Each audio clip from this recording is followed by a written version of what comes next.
মধ্যে চিনি তোমাদের অপশনাল দিতেও পারো, নাও দিতে পারো। আমি মিষ্টি মিষ্টি ভাবটার জন্য আমি একটুখানি মিল্ক পাউডার দিয়ে দেবো, ঠিক আছে?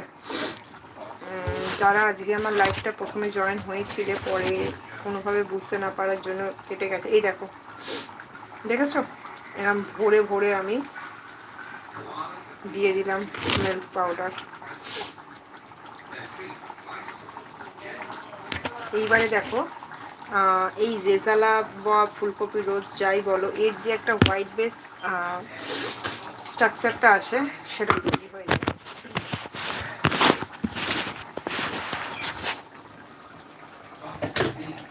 হ্যাঁ, এটাকে আস্তে আস্তে ছেড়ে দেবে, হ্যাঁ, কিচ্ছু করবো না। দেখো, এই দেখো, আস্তে আস্তে হয়ে গেল, দেখেছো?